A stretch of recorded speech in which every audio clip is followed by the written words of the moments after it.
إن الحمد لله نحمده ونصلي على رسوله الكريم أما بعد أعوذ بالله من الشيطان الرجيم بسم الله الرحمن الرحيم الحمد لله رب العالمين الرحمن الرحيم مالك يوم الدين إياك نعبد وإياك نستعين اهدنا الصراط المستقيم صراط الذين أنعمت عليهم غير المغضوب عليهم ولا الضالين آمين। সমস্ত প্রশংসা আল্লাহর, যিনি আমাদের এই গ্রামের এবং বিভিন্ন গ্রাম থেকে বিভিন্ন গ্রামে এবং এই গ্রামে অসংখ্য মানুষ এই এলাকাতে বসবাস করছে, তাদের মধ্য থেকে গুটি কয়েক ব্যক্তিকে আল্লাহ রাব্বুল আলামিন একটা সংশোধনী সভাতে আসার সুযোগ করে দিয়েছেন। আমরা সকলেই সেই মহান রব্বুল আলামিনের প্রশংসা করি, আলহামদুলিল্লাহ। আল্লাহ রাব্বুল আলামিনের অতি সংক্ষিপ্ত প্রশংসার পর মহানবী মুহাম্মদুর রাসূলুল্লাহ সাল্লাল্লাহু আলাইহি সাল্লামের উপর শতকোটি শান্তি বর্ষিত হোক, আল্লাহুম্মা আমিন। আমি কিছু আলোচনা করব। এই আলোচনাটা হবে ক্লাসের মতো, যেরকম মাস্টার ছাত্রদেরকে পড়ান, জিজ্ঞাসা করেন, ছাত্ররা বুঝতে না পারলে মাস্টার মশাইকে জিজ্ঞাসা করে। অনুরূপ আপনাদেরকে আমি জিজ্ঞাসা করব, আপনারা বুঝতে না পারলে আপনি জিজ্ঞাসা করবেন। আমি প্রথম প্রশ্ন, মানুষ সহজ কাজ করতে ভালোবাসে না কঠিন কাজ করতে ভালোবাসে? বলেন, কথা বলতে হবে।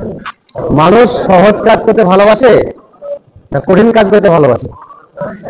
আমরা সর্বপ্রথমে বুঝি যে সহজ করতে ভালোবাসে। পৃথিবীর মধ্যে এমন কোনো কাজ আছে যে কাজগুলা না শিখে, না জেনে, না বুঝে করা যায়? এত সুন্দর একটা বিল্ডিং কারা করেছে? রাজমিস্ত্রি। যিনি মিস্ত্রি তিনি একদিনে কি মিস্ত্রি হয়েছেন? হয়েছেন। তিনি অনেকদিন লেবার করেছেন, দেখেছেন, কোন স্কুলে ভর্তি হয়েছেন, তারা ওই লাইনের স্কুল আছে, তারপর খাতা কলমে শিখেছেন, প্র্যাকটিক্যাল করেছেন, তারা মিস্ত্রি হয়েছেন। এমন কিছু কাজ আছে যে কাজগুলা না জেনে না শুনে যদি মানুষ করে কি হবে? আমি ধরেন মনসে পেলন জানেন, ভালো গাড়ি আমাকে দেওয়া হলো, আমি ট্রেনিং করিনি, জানিনি কি করে চালাতে হয়, গিয়ার কম নেই, কি সিস্টেম জানেন, আমি চালি কিভাবে কি হবে? আমি চালাতে কি হবে? অ্যাক্সিডেন্ট হওয়াটাই স্বাভাবিক। তাহলে আমি পড়ায় পড়ে যাবো, অনেক বিপদ হতে পারে। আল্লাহ রাব্বুল আলামিন আমাদেরকে আশরাফুল মাখলুকাত করে পাঠালেন, তিনি একটা বড় উদ্দেশ্য নিয়ে পাঠিয়েছেন। উদ্দেশ্যটা কি? এরা পৃথিবীর মধ্যে যাবে যে আমার ইবাদত করবে, এটা উদ্দেশ্য। লম্বা চওড়া বিষয়, আমি সারসংক্ষেপে অল্প কিছু ইশারা দিয়ে যাচ্ছি। আপনারা জ্ঞানী মানুষ, আপনারা জানেন, শুধু ইশারা। তাহলে আল্লাহর উদ্দেশ্য কি? আমার ইবাদত করবে। আর আমরা যে নামাজটা পড়ছি, সালাত আদায় করছি, এটা কি? ইবাদত। তাহলে ইবাদতকে আজকে আমরা কজন জেনে পড়ি? বলেন, আমরা কজন জেনে পড়ি? জেনে বলতে কি? যখন আমি প্রথম নামাজ পড়তে মসজিদে এসেছি, তখন আমি ইমাম সাহেবকে বলিনি, আমি যখন নামাজে দাঁড়াবো আমার পা কিরকম থাকবে, আমি যখন হাতটা বাঁধবো কিরকম করে হাতটা বাঁধবো, আমি যখন নামাজ শুরু করব আমি কোন দোয়া দিয়ে শুরু করব, আমরা যখন দ্বিতীয়বার কি শুরু করব, আমরা খুব কম লোকে জিজ্ঞাসা করি। আমরা কি করে শিখি? আমি নতুন এসেছি, আমার পাশে একজন পড়ছে, সে কিরকম করে পড়ছে আমি দেখি, দেখে দেখে ইশারা আমি পড়ি। দেখছি হাত বেঁধেছে, আমি হাত বাঁধলাম, কি করছে দেখি, দেখে দেখে আমি শিখছি। সে জানা আছে কি? আমি এটা আমার জানা নেই, যার দেখে শিখছি তা জানা আছে কিনা? বলেন, এরকম হয় কিনা? যা দেখে আমি শিখছি এটা আমার ধারণা নেই, আমার জানা আছে কিনা? যে কথাটা আমরা আল্লাহকে বলি, যখন আমরা নামাজ আদায় করি, পড়ি, আমরা যে কথা বলে আল্লাহকে বলে, আল্লাহকে কি বললাম আমরা কি জানি? আমরা জানার চেষ্টা করেছি? আমি সে সম্পর্কে কিছু আলোচনা করছি। আর যেটা আমি বলেছি যে মানুষ সহজ করতে ভালোবাসে, কঠিন করতে ভালোবাসে না, কিন্তু বিপরীত। আগে বলে দিন। আচ্ছা, সকলে বলেন তো, অন্যায় কাজ আমরা করছি, অন্যায় কাজ করতে করতে ছেড়ে দেওয়া শক্ত না ভারী? সহজ না কঠিন? বলেন। হ্যাঁ, আমি মিথ্যা কথা বলি। আমার বাড়ি আমি যাব, আমাকে বাড়িতে জিজ্ঞাসা করে কোথায় গিয়েছিলে, আমার স্ত্রী নামাজ পড়তে ভালোবাসে না, দিন ভালো লাগে না, আমি বললাম বাজারে গেছিলাম। এটা বলা ঠিক হবে? না আমাদের মসজিদে একটা সংস্কৃতি সভা হচ্ছিল, সেখানে গিয়েছিলাম, কোনটা ভালো হবে? সঠিক হবে। তাহলে সত্যটা বলা, মিথ্যা ছেড়ে দেওয়া সহজ। আমরা কঠিন করেছি কেন? লম্বা চলে বেশি আলাদা আছে। কঠিন কোনটা? প্রত্যেকটা মানুষের যার জীবন আছে তার মরণ আছে কি নাই? তাহলে মরণ থেকে বাঁচা সহজ না কঠিন? বলেন, মরণ থেকে বাঁচা সহজ না কঠিন? কথা বলেন। কঠিন। আমরা সকলের চেষ্টা করে আমরা মরবো না, বলেন? সবাই চেষ্টা করি মরবো না, যেটা কঠিন সেটা আমরা মানতে চাই যে আমরা মরবো না, আমরা মরবো না। কিন্তু অন্যায় ছাড়া সহজ সেটা আমরা মানি না, ঠিক কিনা? তাহলে যেটা সহজ সেটাকে আমরা গ্রহণ করি না, যেটা কঠিন সেটাকে গ্রহণ করি। আমরা অন্যায় করি, ভুল করি, অনেক কিছু করি, অত্যাচার করি, নাফসের প্রতি জুলুম করি, অপরের প্রতি জুলুম করি, আর বলি আমরা মরবো না। তাহলে আমার সময় খুব অল্প, আমি শুধু ইশারা দিয়ে যাচ্ছি যে আমরা কোন জায়গায় আমরা আছি। যখন আমরা নামাজ পড়ি আমরা সকলেই একটা সূরা দিয়ে শুরু করি, আলহামদুলিল্লাহি রাব্বিল আলামিন আর রহমানির রহিম মালিকি ইয়াউমিদ্দিন ইয়াকা না'বুদু ওয়া ইয়াকা নাস্তাঈন ইহদিনাস সিরাতাল মুস্তাকিম সিরাতাল লাযীনা আন'আমতা আলাইহিম গায়রিল মাগযুবি আলাইহিম ওয়ালাদ-দাল্লিন। আমিন। আমি শেষ অংশ একটু বলছি। আমরা কি আল্লাহর সামনে দাঁড়িয়ে আমরা বলি ইহদিনাস সিরাতাল মুস্তাকিম, আল্লাহ তুমি আমাকে সরল পথ দেখাও, সঠিক পথ তুমি আমাকে দেখাও। সিরাতাল লাযীনা আন'আমতা আলাইহিম গায়রিল মাগযুবি আলাইহিম ওয়ালাদ-দাল্লিন। আমিন। ওই পথে আমাকে নিয়ে যাও, ওই পথে পরিচালনা করো যে পথে তোমার প্রিয়জন চলে গেছে। আল্লাহর প্রিয়জন কারা? নবী রাসূল, সাহাবী, যারা জান্নাতি ব্যক্তি তারা। যারা আল্লাহর প্রিয় বান্দারা, প্রিয় ব্যক্তিরা, যারা জান্নাত হাসিল করেছে, যাদের সুখময় স্থান, তাদের পথে আমাদের চলাও। আমরা আল্লাহর সামনে দাঁড়িয়ে বলি, আর কি বলি? ওই পথ চলাইও না, ওই পথে আমাদের চলাইও না যে পথে যারা চলেছিল, যারা অভিশপ্ত, যাদের পৃথিবীর ভিতরে যাদের নাম করলে সকলে ঘৃণা করে, যাদের শেষ পরিণাম খারাপ। আল্লাহ তুমি আমাদের ওই পথ চলাও যে পথে তোমার প্রিয়জন চলে গেছে, ওই পথে চলাও না যারা পথভ্রষ্ট হয়েছে। বলে আমিন। আল্লাহ তুমি আমাদের দোয়াটা কবুল করেন। আচ্ছা, কি বললাম? যারা পথভ্রষ্ট তাদের পথে তুমি চলাইও না। পথভ্রষ্ট কারা? নমরুদ, ফিরাউন, হারুন, কারুন, আবু লাহাব, সাইবা, উতবা, আবু জেহেল, এই তো আমাদের আরো অনেক মাসুর নাম এখন আছে যারা আছে। তাদের অপরাধ কি ছিল?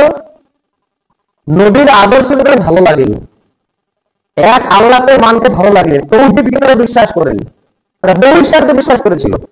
এটা অপরাধ। আর কি অপরাধ? আল্লাহ নবী যেগুলা করতে বলেছিলেন সেগুলো করেনি, যেগুলা নিষেধ করেছেন সেগুলো করেছে। এককালে শুনলেন। আমরা মুখে আল্লাহকে বললাম আল্লাহ ওই পথ চলায় না যে পথে তোমার অভিশপ্ত ব্যক্তিরা চলে গেছে, পথে আমরা চলায় না, আমি মুখে বললাম। আর নামাজটা পড়ে যখন রাস্তায় গেলাম, যারা অভিশপ্ত তাদের কাজ আমরা করলাম। ইসলাম বলতে কোন ইসলাম বলতে কাজ আছে? বিদআত, শিরক, ইসলামের বিরুদ্ধে আচরণ। আমাদের ঘরে ঘরে যে পাপটা হয়ে গেছে, আজকে মোটামুটি আমরা খাতা কলম নিয়ে বসে দেখেছি একটা মানুষ বেঁচে নেই আমরা সুদের আওতা থেকে। আমি না নেই, আমার ভাই নিয়েছে, আমার চাচা নিয়েছে, লোন কোন গ্রুপ পর্যন্ত আছে। সব থেকে যেটা সহজ পাপ সেটা হচ্ছে আল্লাহ নবীর সঙ্গে, আল্লাহর সঙ্গে যুদ্ধ করা। তাহলে এই পাপ থেকে আমরা কজন বেঁচে আছি? বলেন, কজন বেঁচে আছি? তাহলে গ্রুপ লোন নিয়েছি, আমার স্ত্রীকে অপর সাহেবের কাছে বাধা রেখেছি, সপ্তাহে সপ্তাহে টাকা দিই, আর বলতে বলবেন ইহদিনাস সিরাতাল মুস্তাকিম সিরাতাল লাযীনা আন'আমতা আলাইহিম গায়রিল মাগযুবি আলাইহিম ওয়ালাদ-দাল্লিন। আমার থেকে মৃত্যু কেউ আছে? আল্লাহর সামনে দাঁড়িয়ে বলছি ওই পথে চলায় না যে পথে তোমার অভিশপ্ত ব্যক্তিরা চলে গেছে, আর সেই কাজগুলো আমার কাছে প্রিয়। একটা মানুষ যখন মারা যায়, আল্লাহ নবী কি বললেন? কতক্ষণ পর্যন্ত সে লাশটা রাখো যে টাইমটাতে তোমাদের একটা উট জবাই করে মাংস বন্টন করার সময় লাগবে। মানুষ মারা গেছে, কবর কাটতে সময় লাগবে। আর আমরা কি বলি, গ্রামে নামি দামি ব্যক্তি মারা গেছে, যদি আমরা খানা না করি মেহমানরা কি বলবে? একজন ভেবেছেন, চিন্তা করেছেন যে ব্যক্তি মারা গেছেন তার কবরে কি হবে? ভেবেছেন যে মারা গেলে সে নামাজ পড়তো কিনা, যে মারা গেছে ইসলামকে মানতো কিনা, যে মারা গেলে ইসলামের সাথে কত অন্যায় কাজ করেছে? যখন আমরা কবরে রাখি বিসমিল্লাহ আলা মিল্লাতি রাসূলুল্লাহ, আমরা কি বলি? একটা বেঈমান আদৌ সে নামাজ পড়েনি, ইসলামের যত রকম অন্যায় কাজ করেছে, আর যখনই মারা গেল আমি একজন বড় ইমাম সাহেব, আমি বলি বিসমিল্লাহ আলা মিল্লাতি রাসূলুল্লাহ, একে নবীর তরিকায় কবরে রাখা হলো। তারপর কি বলি? আল্লাহুম্মা গফির লাহু ওয়া সাব্বিতহু, হে আল্লাহ তুমি একে ক্ষমা করো, ওয়া সাব্বিতহু, এখন এটাকে প্রশ্নটা করা হবে, সওয়াল করা হবে, যদি সেই সওয়ালের আসার উত্তর দিতে পারে, অটল থাকে, ঘাবড়ে না যায়, দিয়ে থাকতে পারে, এটা আমরা বলি। তাজুলের কত মিথ্যা দেওয়া করলাম, যে বেঈমান, দেরি কেন বলা, জলদি কেন বলা হয়েছে? যে ভালো মানুষ তার জন্য সুখময় স্থান ইন্তজার করছে, যে বদমাই তার জন্য খারাপ জায়গা, তাকে দুনিয়াতে দেরি করা মানে আল্লাহ নবীর নিয়মকে লঙ্ঘন করা, না মানা। তাহলে আমরা সমাজের মানুষ, আজকে আমরা শুধু দেখা দেখি অন্যায় করি, দেখা দেখি অন্যায়, ও কত অন্যায় করেছে আমি কত অন্যায় করতে পারি, আমি দেখা দিতে হচ্ছে। মানুষ মারা গেছে ব্যবস্থা করতে হবে, কিন্তু আজকে আমরা মসজিদের তরফ থেকে, মসজিদ থেকে অসংখ্য অন্যায় কাজ আমরা করি। মসজিদ কমিটি অনেক অন্যায় কাজ আমরা করি, আমরা মানুষকে বিভিন্ন অন্যায় কাজের আহ্বান জানাই, তোমরা এসো চাল ডাল নিয়ে রান্না করো, অমুক করো, এমন করো, কেনা করো, আমরা বললে জলদি করে আমরা বলতে পারি না। আচ্ছা, আমি একটা প্রশ্ন করবো, সকলেই আজকে আমরা নেটওয়ার্ক ব্যবসা করতে ভালোবাসি, কিরকম? আমি একটা কাজ করছি, সেই কাজটা এই ভাইকে শিখালাম, এই ভাই ওই ভাইকে শিখালেন, করতে করে দেখা যায় 5 জন করছে একটা ব্যবসা, যে ব্যবসার আমি বসে আছি, ভাই কাজ করছে, আমার মাসে মাসে 20-30 হাজার ইনকাম হবে। আমরা ভালোবাসি, তাই না? আমরা ভালোবাসি, হারাম হারাম আমরা দেখি না। আচ্ছা, এরকম কোন ব্যক্তি আছেন যার জন্য সারা পৃথিবীর মানুষ দোয়া করবে? সেই সারা পৃথিবীর মানুষ তাদের দোয়া করবে। আপনি বসে থাকবেন, আপনি ঘুমিয়ে থাকবেন, আপনি শুয়ে থাকবেন, আপনি কাজ করবেন, আপনার যা কাজ আপনি করবেন, আপনি কাজ করবেন, আর আপনার জন্য সারা পৃথিবীর মানুষ 24 ঘন্টা 1 সেকেন্ড বাদ থাকবে না, আপনার জন্য দোয়া করবেন। এই দোয়া কে নেবে বলেন? আপনি নেবেন? বলেন কে নেবেন? কথা বলেন। আপনার জন্য সারা পৃথিবীর মানুষ দোয়া করবে, আপনি নেবেন? আমরা কি বলি? মৌলভী সাহেব আমার জন্য দোয়া করে দেন, হাফেজ সাহেব একটু দোয়া করে দেন, আমার পিতার জন্য দোয়া করে দেন। কিন্তু আপনার জন্য দোয়া হবে, সারা পৃথিবীর মানুষ করবে, এটাকে আপনি নেবেন? কথা বলেন, কথা বলেন। আচ্ছা, এটা দেখেন, এটা আমার দোয়া আমরা বলি। যখন আমরা তাশাহুদ পড়ি, যখন নামাজে আমরা তাশাহুদ পড়ি, তখন আমরা একটা দোয়া বলি, আত্তাহিয়াতু লিল্লাহি ওয়াস সালাওয়াতু ওয়াত তাইয়্যিবাতু, আসসালামু আলাইকা আইয়ুহান নাবিয়্যু রাহমাতুল্লাহি ওয়া বারাকাতুহু, আসসালামু আলাইনা ওয়া আলা ইবাদিল্লাহিস সালিহিন। আত্তাহিয়াতু লিল্লাহি ওয়াস সালাওয়াতু ওয়াত তাইয়্যিবাতু, আসসালামু আলাইকা আইয়ুহান নাবিয়্যু। সমস্ত প্রশংসা মৌখিক, শারীরিক, আর্থিক। মৌখিক মানে কি? যেগুলো মুখে বলি, সুবহানাল্লাহ, আলহামদুলিল্লাহ, আল্লাহু আকবার, অনেক কিছু আছে যেগুলো মুখে আমরা বলি, মুখে স্বীকার করি, মুখে বলি। শারীরিক কি? যেগুলো আমরা রুকু করি, সিজদা করি, বসি, এটা শারীরিক। আর্থিক, অর্থ দিয়ে আমরা কি ইবাদত করি? দান খায়রাত করি, আমরা অনেক বাজার হাট করে আমার ছেলে মেয়েকে খাবার খাওয়াই, পিতামাতাকে খাওয়াই। তাহলে কি? একটা মৌখিক, শারীরিক, আর্থিক, এই 3টে দিয়ে আমরা ইবাদত করি। আর কি বলছি? শান্তি বর্ষিত হোক, রহমত হোক মহানবী মুহাম্মদ সাল্লাল্লাহু আলাইহি ওয়াসাল্লামের উপরে, আল্লাহ নবীর উপরে। আর কার উপরে? যে সৎ ব্যক্তি, ওয়া ইবাদিল্লাহিস সালিহিন। হ্যাঁ, ইবাদিল্লাহিস সালিহিন, যারা সৎ ব্যক্তি। তাহলে যারা সৎ ব্যক্তি তাদের জন্য দোয়া কোন অবস্থায় করি? নামাজের অবস্থায় করি। পৃথিবীতে নেককার, সালেহ, সত্যবাদী তাদের জন্য দোয়া করি আমরা নামাজের মধ্যে। আত্মাহের জন্য পড়ি আমরা, তাশাহুদের জন্য পড়ি আমরা। পৃথিবীর মধ্যে এমন একটা সেকেন্ড নাই যে একটা সেকেন্ড আত্মাহিয়াত মানুষ পড়ে না। আত্তাহিয়াতে মানুষ পড়ে না, তাহলে আত্তাহিয়াতে পড়ে এমন কোনো সময় নেই। তাহলে আপনি যদি সৎ ব্যক্তি হয়ে যান, ভালো ব্যক্তি হয়ে যান, বেদাত ছেড়ে দেন, শিরক ছেড়ে দেন, অন্যায় কাজ ছেড়ে দেন, আপনি যা কিছু করবেন, সারা পৃথিবীর ব্যক্তি, মানুষের নামাজি ব্যক্তি, তারা আপনার জন্য দায়বদ্ধ, আপনার জন্য দোয়া করে। তাহলে আপনার কি সুযোগ বলেন, সুবিধা কোনটা? আপনি সহজ চিন্তা করতে পারেন, সহজ কাজ কি? অন্যায় ছেড়ে দেওয়া। যে অন্যায় কাজ আমরা ছেড়ে দিই, সারা পৃথিবীর মানুষ, যতগুলো মানুষ নামাজ পড়বে, সমস্ত মানুষের দোয়া আমি পাবো। আলহামদুলিল্লাহ। তাহলে বলেন, একটু ভাবেন, লক্ষ লক্ষ কোটি কোটি মানুষ সদা সর্বদাই ফরজ নামাজ, নফল নামাজ, অনেক কিছু নামাজ আছে। দেখেন আমাদের নামাজের টাইম অন্য জায়গায় বিপরীত টাইম। সারা পৃথিবী খেয়াল করে দেখেন, আপনি নেট দেখেন, টাইম দেখেন, 24 ঘন্টা আজান হচ্ছে, 24 ঘন্টা নামাজ হচ্ছে, দিবা রাত্রি সব সময়তে। রাত্রে আপনি মনে মনে ভাবছেন নামাজ শেষ, রাতে কেউ নামাজ পড়ছে না, কেউ তাহাজ্জুদ পড়ছে, কেউ নফল পড়ছে, অনেক কিছু করছে। অন্য জায়গাতে দিন, এখানে রাত্রি, এরকম সময় আছে, 24 ঘন্টা সেটা চলছে। কিন্তু আজকে আমাদের নামাজে পড়ার পরেও, সালাত আদায় করার পরেও আজকে আমরা অন্যায় কাজে লিপ্ত কেন? এই সালাত আমরা যখন আদায় করি, শিখেছি, না জেনে শিখেছি, না বুঝে পড়ি। এর মানে না জানার জন্য আমরা করি। আবার কি বলেন, যেমন আমরা সূরা ফাতিহা পড়ি, একটা সূরা পড়ি, এই সূরাগুলো কখন পড়ি? সূরা ফাতিহার পরে কোরআনে অনেক আয়াত আছে, তারপর আমরা অনেক আয়াত পড়ি, একটা ছোট আয়াত পড়ি, আপনার সামনে মানে বলছি। ওয়ালাউ তারা ইজল মুজরিমুনা রাকিসু রুসিহিম ওয়া রাব্বিহিম রব্বানা আবসারনা ওয়া সামি'না ফারজি'না না'মাল সালিহান ইন্না মুকিনুন। এটা হলো এমন একটা আয়াত, যখন মানুষের